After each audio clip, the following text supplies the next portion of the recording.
Hello and welcome to legal knowledge with advocate Noor Yakub Sheikh. तो आज मैं एक जो टॉपिक लाई हूँ वो टॉपिक अगेन एक फ्रॉड के ऊपर है, यानी कि उम्रा के नाम पे जो फ्रॉड होते हैं तो उनके बारे में आज हम इंफॉर्मेशन लेंगे। उम्रा सबसे पहले मैं आपको बताऊंगी इस वीडियो में क्या होता है, फिर उम्रा के लिए हम एजेंट को किस तरीके से अप्रोच करते हैं, फिर एजेंट्स किस तरीके से आपको बेवकूफ़ बनाते हैं, और फिर कैसे आपके हाथ में स्कैम होता है, और फिर आप लोग सब्र शुक्र करके कुछ बद्दुआएँ देके चुप बैठ जाते हैं। लेकिन कुछ बहादुर होते हैं जो एफआईआर करते हैं, उन लोगों को उनके अंजाम तक पहुँचाते हैं और फिर ऐसे फ्रॉड होने से बचते हैं और पैसों की रिकवरी भी करवाते हैं। तो चलिए शुरू करते हैं आज की वीडियो। अगर आप मेरे चैनल पे नए हैं तो लाइक, शेयर, सब्सक्राइब ज़रूर करना, और ये वीडियो उन लोगों को ज़रूर भेजना जिनके साथ उम्रा का स्कैम हुआ है या फिर जो अभी उम्रा पर जाने वाले हैं, ताकि उन्हें हेल्प हो जाए कि उम्रा पे जाने से पहले क्या-क्या चीज़ें उन्हें जॉट डाउन करनी होती है। देखिए, तो हम शुरू करते हैं हमारी वीडियो। सबसे पहले पार्ट में हम समझेंगे उम्रा क्या है। तो देखिए, उम्रा करना यानी कि अल्लाह के घर जाना, आप सल्लल्लाहु अलैहि वसल्लम की बारगाह में जाना, मतलब कि इंडिया से या फिर किसी भी कंट्री से आप ट्रैवल करके जाते हैं सऊदी अरबिया। सऊदी अरबिया आपको वीज़ा इशू करता है जिसकी कुछ गाइडलाइंस होती है कि आपको ये चीज़ें फॉलो करनी है, और ये सारी चीज़ें आपको मिलने के बाद में आप जाते हैं उम्रा के लिए। 14 डेज़ होता है, 20 डेज़ होता है, 1 मंथ होता है। हम रमज़ान के टाइम पे ऑलमोस्ट 1 मंथ 20 डेज़ का भी बुक करते हैं। तो ये हम लोग उम्रा की एक जो हमारी होती है ना, एक ही होलीएस्ट जर्नी होती है हमारी, यानी कि हम लोग स्पिरिचुअल जर्नी, अल्लाह से मुलाकात वाली हमारी जर्नी होती है। और अल्हम्दुलिल्लाह ये शर्फ मुझे 2-2 बार हासिल हुआ है। 2 बार मैंने उम्रा किया है, 2023 में भी और 2024 में भी। तो अभी मैं आपको बताऊँगी कुछ मेरा एक्सपीरियंस भी रहा है उम्रा पे जाने पर, और मैं आपको बताऊँगी कि स्कैम किस तरीके से होते हैं। तो वीडियो को बहुत ध्यान से और एंड तक ज़रूर सुनिए। हम इसे कैटेगराइज़ करेंगे। नंबर 1, एग्ज़ाम्पल, मेरी एग्ज़ाम्पल लेंगे। मुझे पहली बार उम्रा पे जाना था, तो मैं रहती हूँ पुणे में। तो सबसे पहले मैंने क्या किया कि मुझे अचानक याद आया कि चलो हम लोग किसी एजेंट को पकड़ते हैं। तो हम एक एजेंट के पास गए कैंप में। हमने उनके पास जाके बोला कि हमारी ये डेट्स है, ये डेट्स पे हम लोग प्लान कर रहे हैं जाने का, और हमारा ये बजट है। तब तक हमें पता नहीं था कि उनसे कैसे बात करनी होती है, कैसे डील करनी होती है। फिर उन लोगों ने बताया कि हमारे ये डेट्स है और हमारा ये प्लान है। आप ये डेट बुक करेंगे तो ये होगा, ये होगा, ये होगा, ये होगा। बट अगेन देखिए, मैं एक एडवोकेट हूँ तो मैं ज़्यादा मतलब प्रिकॉशन लेती हूँ और ज़्यादा लॉ जानती हूँ, इसलिए स्टूडेंट ही ज़्यादा करती हूँ। तो हम घर आ गए, घर आके हमने डिस्कशन किया। लेकिन हम लोगों को लगा कि हो सकता है कि ये इन्फॉर्मेशन ट्रू नहीं है, क्योंकि जो-जो सवाल हम उनको पूछ रहे थे वो उनका जवाब प्रॉपर्ली दे नहीं पा रहे थे। फिर हमने एक ट्रस्टेड उम्रा ट्रैवल, जो कि हमारे ही पहचान के, हमारे ही मतलब मुफ्ती साहब थे पहचान वाले, तो उनसे कॉन्टैक्ट किया। फिर उन्होंने हमें प्रॉपर्ली बताया कि ये डेट।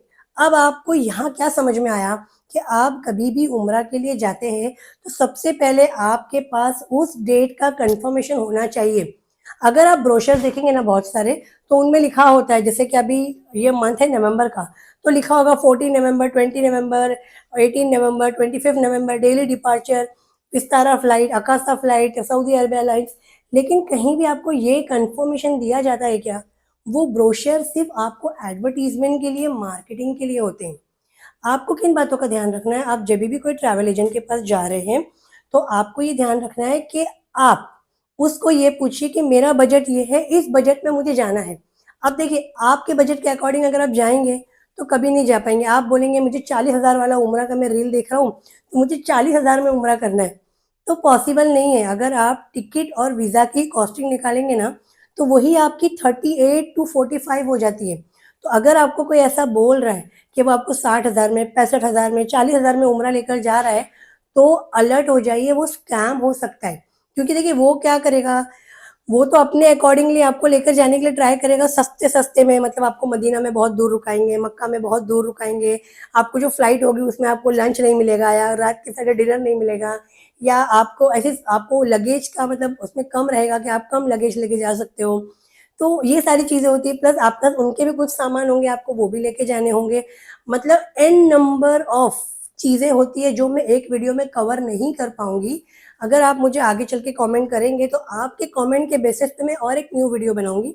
मैं अभी आपको बताऊँगी कोर इश्यूज़ क्या होते हैं। तो पहले मैंने आपको बता दिया कि आपके बजट के अकॉर्डिंगली आप कभी भी उम्रा नहीं जा सकते। आप उस कंपनी को पूछिए कि उनका बजट क्या है। एग्ज़ाम्पल, अगर 84,000 है, 96,000 है, 1 लाख है। देखिए, जैसा रेट होता है ना वैसी सर्विसेज़ मिलती है। कपड़ा हमें रोड पे भी मिल जाता है और कपड़ा हम ब्रांडेड भी पहनते हैं, तो दोनों में पैसों का बहुत ज़्यादा अंतर होता है और क्वालिटी की भी बहुत ज़्यादा अंतर होता है। तो आप समझ रहे होंगे, आप 100 रुपए का कपड़ा रोड से लेके भी पहन सकते हैं और उसी कलर का, उसी डिज़ाइन का आपको कपड़ा एक अच्छे ब्रांड में भी मिल जाएगा, लेकिन क्वालिटी जो होगी ना, तो वो चेंज होगी। तो आप अपने अकॉर्डिंग देख लीजिए उनके पास कौन-सा पैकेज है, सब में सस्ता पैकेज जो आपको लग रहा है, आप वो पैकेज बुक कीजिए। अब बुक करने के बाद उनका जो भी मतलब पेमेंट ऑफ मोड है कि मुझे आप हाफ हाफ पेमेंट कर दीजिए या 3 पेमेंट कर दीजिए या फुल पेमेंट कर दीजिए, वो लेने के बाद आपके पास आपकी डेट से कम 15 दिन पहले टिकट का कंफर्मेशन आ जाना चाहिए। अगर आपका ट्रैवल एजेंट आपको टिकट का पीएनआर या आपका वीज़ा आपको लास्ट टू लास्ट 5 दिन पहले भी नहीं दे रहा है, तो फिर अलर्ट हो जाइए, ये स्कैम है। क्यों? हाँ, क्योंकि वीज़ा, देखिए जो वीज़ा होता है ना, वीज़ा आपका पहले बुक होता है। वीज़ा आपका बुक होता है आपके पासपोर्ट के बेस पे कि आपका पासपोर्ट का एक्सपायरी कब है, और वीज़ा होने के बाद ही आपको टिकट मिलता है, यानी कि आना और जाना।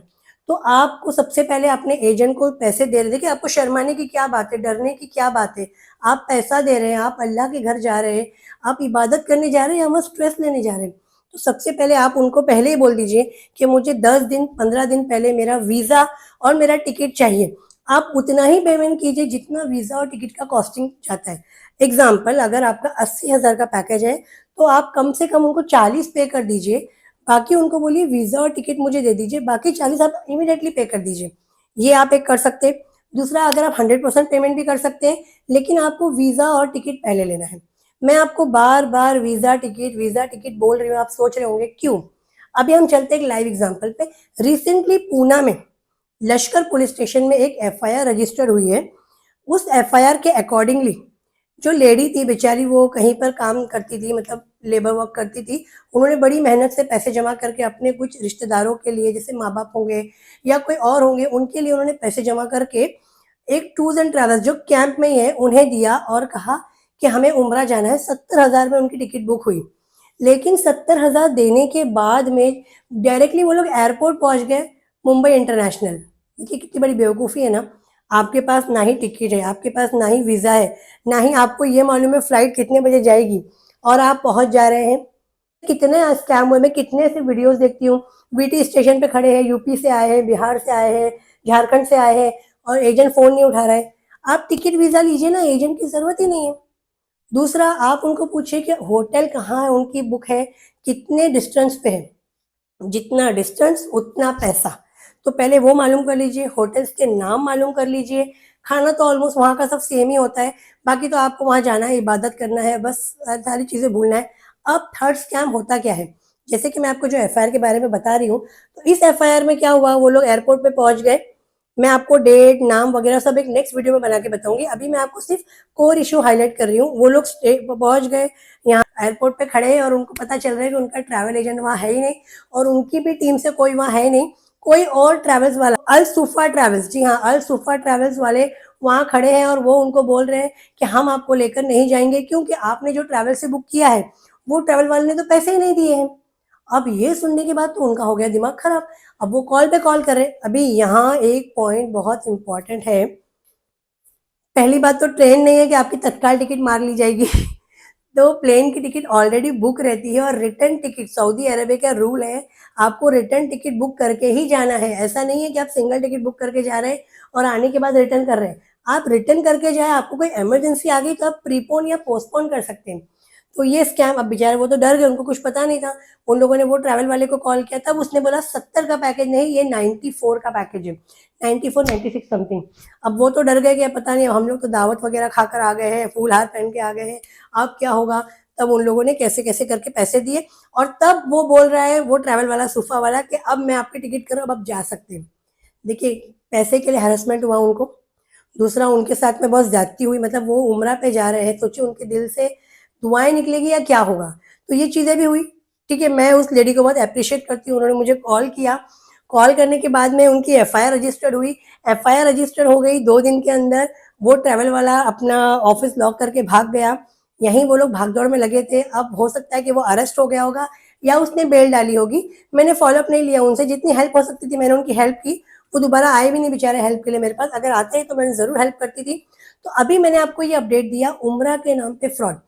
अभी ये हो गया लेटेस्ट, अभी ऐसे आप कितने सारे रील्स देखते होंगे, वीडियोज़ देखते होंगे।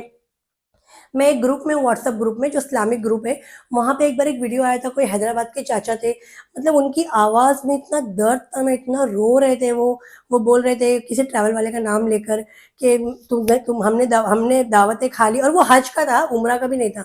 हमने दावतें खा ली है, पूरे मोहल्ले वालों के सामने हम मुँह दिखाने लायक नहीं बचे। सोचिए उनका ट्रॉमा, उनका स्ट्रेस कितना होता होगा। उम्रा पे जाने की खुशी में हर कोई खुश होता है और उनके आस-पड़ोस वाले रिश्तेदार भी खुश होते हैं, और जब पहली-पहली बार कोई उम्रा हज पे जा रहा है, ये एक्सपीरियंस हमने भी किया है। तो हमसे ज़्यादा एक्साइटमेंट हमारे सराउंडिंग वालों को होती है कि हमारा भी सलाम पेश करना, हमारे लिए भी दुआ करना, और हमारा भी दिल करता है बस सबसे मिल लो, अब सब कुछ छोड़-छाड़ के हम भी बस अल्लाह की बारगाह में जा रहे हैं, मतलब अपने आप को प्योर करने जा रहे हैं, और ऐसा कोई ट्रॉमा आ जाए। तो अगर आपके साथ में भी ऐसा कोई फ्रॉड हुआ है उम्रा के रिलेटेड, तो ये मत सोचिए कि नहीं वो मुसलमान है, वो मौलाना है, वो मुफ्ती है तो मैं उसके खिलाफ नहीं बोलूँ, जान दो मैं सब्र कर लूँ। ऐसा नहीं है, आपकी भी तो हक हलाल की कमाई है ना। और ऐसे कितने लोग हैं जो बेचारे सब्र शुक्र करके इन चीज़ों को बर्दाश्त कर लेते हैं और छोड़ देते हैं, और यही चीज़ हौसला देती है ऐसे फ्रॉडस्टर्स को फ्रॉड करने के लिए। कुछ भी नहीं छोड़ा, अब उम्रा को तो छोड़ दो, कुछ भी नहीं छोड़ रहे, कम से कम उम्रा को तो छोड़ दो। आप लोग ये क्या कर रहे हो, सोशल मीडिया पे आ रहे हो, लाखों का फ्रॉड कर रहे हो, करोड़ों का फ्रॉड कर रहे हो, अब उम्रा हज, अरे अल्लाह के नाम से भी फ्रॉड कर रहे हो, कहीं तो बचो। क्यों ज़वाल नहीं आएगा मुसलमानों पे, यही वजह है, तुम ही जैसे लोग हो जो आज इस्लाम को बदनाम करके कहाँ से कहाँ लाके खड़ा कर दिया है। मेरी एडवाइस यही है कि आप एफआईआर कीजिए, उस लेडी ने एफआईआर की है, आईपीसी के सेक्शन लगे थे उनके ऊपर 420 जो कि बीएनएस में कन्वर्ट हो गए, और अभी वो आदमी फरार है। देखिए ऐसे ही हौसले आप इनके पस्त कर सकते हैं। अगर आप प्रीवियसली पास में जाएंगे, आज से कुछ 5-10 साल पहले, तो बहुत सारे से स्कैम हुए थे, कई लोग स्कीम लाए थे। स्कीम में कभी मत जाइए कि आप मंथली पे कीजिए, आप क्वार्टरली पे कीजिए, आपका एक साइड का मंथ का मैं पे करूंगा, किसी स्कीम में मत जाइए। आपको जब भी उम्रा जाना है आप जाइए, उनके पैकेज लिए, कम से कम 3 से 4 उम्रा वालों को मिलिए, उनसे मिलने के बाद आप कंपेयर कीजिए डिस्टेंस कितना है, कब की टिकट है, कौन सी फ्लाइट है, उनसे बात कीजिए, उनसे राइटिंग में लिखवा के लीजिए, और पेमेंट कभी भी कैश मत कीजिए। कैश कर रहे हैं तो वाउचर ज़रूर लीजिए कि मैंने आपको इतना पेमेंट किया, और उनसे एक पेपर पे, स्टैम्प पेपर पे ले लीजिए, या उनके लेटर हेड के ऊपर, हर किसी का लेटर हेड होता है, जैसे मैं एडवोकेट हूँ तो मेरा खुद का लेटर हेड है, ऐसा हर ट्रैवल एजेंट का लेटर हेड होता है। लेटर हेड पे लिखवा लीजिए सो एंड सो कि ये टूर्स एंड ट्रैवल्स है, मेरा ये पैकेज जा रहा है, ये डेट को इतना इतना सर्विसेज में दे रहा हूँ, इतना अमाउंट ले रहा हूँ, ये डेट को फ्लाइट है, सिग्नेचर स्टैम्प, खत्म। बस कुछ भी फ्रॉड होता है आप जाइए एफआईआर कीजिए। अगर आपकी एफआईआर नहीं होती मुझे कॉल कीजिए, मैं आपकी एफआईआर 2 दिन के अंदर करवा के दे दूंगी। तो इन चीज़ों के लिए आप डरिए मत, ये फ्रॉड है, ये स्कैम है। ये मत सोचिए कि अरे मुसलमान ही मुसलमान का नाम बदनाम कर रहा है, इसमें हिंदू मुसलमान वाली बातें नहीं आ रही। फ्रॉड फ्रॉड होता है, आपके पैसे कोई खा के भाग रहा है। तो अगर आपको वीडियो अच्छी लगी है तो लाइक शेयर सब्सक्राइब जरूर कीजिए, और कमेंट करके बताइए कि आपके साथ, आपके आसपास वालों के साथ, रिलेटिव्स के साथ अगर ऐसा फ्रॉड हुआ है तो आपने क्या स्टेप लिया, और अगर आप आगे फ्यूचर में स्टेप लेना चाहते हैं तो ज़रूर मेरी अपॉइंटमेंट लेकर मुझे कॉल कीजिए। मिलते हैं अगली वीडियो में।